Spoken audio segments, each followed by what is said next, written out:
হয়তো এই কারণেই আমাদের নবী সাল্লাল্লাহু আলাইহি ওয়াসাল্লাম যখন মেরাজে গিয়েছেন না, তিনি বলেছেন আমি মেরাজে গিয়ে দেখলাম সপ্তম আসমানের একজন ব্যক্তি বাইতুল মামুরের সাথে হেলান দিয়ে বসে আছে। আমি বললাম উনি কে? জিবরাইল আলাইহিস সালাম বলে উনি হচ্ছেন আপনাদের এই যে ফাদার অফ দ্য নেশন, মানে মুসলিম জাতির পিতা। তিনি হচ্ছেন ইব্রাহিম আলাইহিস সালাম। ওখানে একটা কাবা ঘরের মতো ঘর আছে বাইতুল মামুর, ওখানে তাওয়াফ করে ফেরেশতারা। ঠিক আছে? নবী সাল্লাল্লাহু আলাইহি ওয়াসাল্লাম বলেন আমি সেদিন দেখেছি আমার চেহারা আর আমার বাবার চেহারা, মানে ইব্রাহিম আলাইহিস সালামের চেহারা একদম হুবহু মিল আছে। যেমন ইব্রাহিম আলাইহিস সালাম জীবনের পদে পদে এভাবে আত্মসমর্পণ করেছেন, ঠিক তেমনি মুহাম্মদ সাল্লাল্লাহু আলাইহি ওয়াসাল্লাম পুরো জীবনভর যখনই আল্লাহর যে হুকুম এসেছে মাথা পেতে নিয়েছে। মিল আছে না? সমাজ বাধা দিয়েছে ইব্রাহিম আলাইহিস সালামকেও, মুহাম্মদ সাল্লাল্লাহু আলাইহি ওয়াসাল্লামকে। তারা উভয়ই সমাজের এই প্রচলিত জাহিলিয়াতের বিরুদ্ধে লড়াই করেছে। ইব্রাহিম আলাইহিস সালামকে আগুনের পরীক্ষা দিতে হয়েছে, তাই না? আর নবী সাল্লাল্লাহু আলাইহি ওয়াসাল্লামকে বললাম 15টা গালি খেতে হয়েছে, 16 বার হত্যা করার চেষ্টা করা হয়েছে। ইব্রাহিম আলাইহিস সালাম বলতেন হাসবি আল্লাহ ওয়া নি'মাল ওয়াকিল।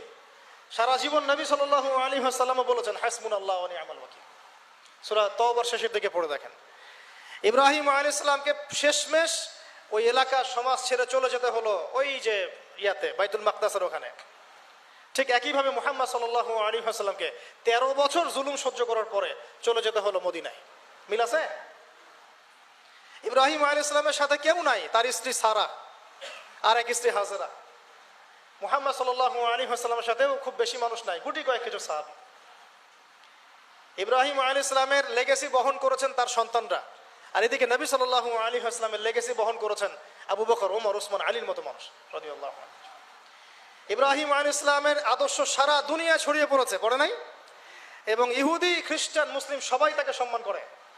ঠিক মুহাম্মদ সাল্লাল্লাহু আলাইহি ওয়াসাল্লামের আদর্শ, তার দিন দেখেন আজকে সারা বিশ্বের আনাচে কানাচে ছড়িয়ে গেছে। সবাই ইসলামকে স্বীকার তো করে, এটা আল্লাহর পক্ষ থেকে আসছে। কেউ হয়তো আত্মসমর্পণ করে, কেউ করে না। সারা দুনিয়ায় সাইবেরিয়ার সেই ঠান্ডায় গেলে আপনি মুসলিম পাবেন, চীনে গেলে মুসলিম পাবেন, রাশিয়ায় গেলে মুসলিম পাবেন। শুধু আরবে সীমাবদ্ধ নাই, সারা দুনিয়ায় ছড়িয়ে গেছে। ইব্রাহিম আলাইহিস সালামকে পরীক্ষার পর পরীক্ষা দিতে হয়েছে। একই পরীক্ষা নবী সাল্লাল্লাহু আলাইহি সাল্লামকে বদরে, উহুদে, খন্দকে, খায়বারে সব জায়গায় দিতে হয়েছে। ইব্রাহিম আলাইহিস সালাম মূর্তি ভেঙেছিলেন, মনে আছে? ঠিক একই কাজ নবী সাল্লাল্লাহু আলাইহি ওয়াসাল্লাম মক্কা বিজয়ের দিন করেছে।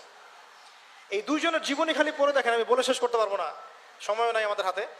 প্রত্যেক পদে পদে মিল আছে, প্রত্যেক পদে পদে। এই কারণেই হয়তো বা আমরা দরুদ ইব্রাহিম যখন পড়ি, আমরা অন্য কোনো নবীর নাম নিচ্ছি না, আমাদের নবীর সাথে ইব্রাহিম আলাইহিস সালামের নাম নিচ্ছি। সুবহানাল্লাহ। তো এই যে আমরা ঈদুল আজহা পালন করলাম প্রিয় ভাই।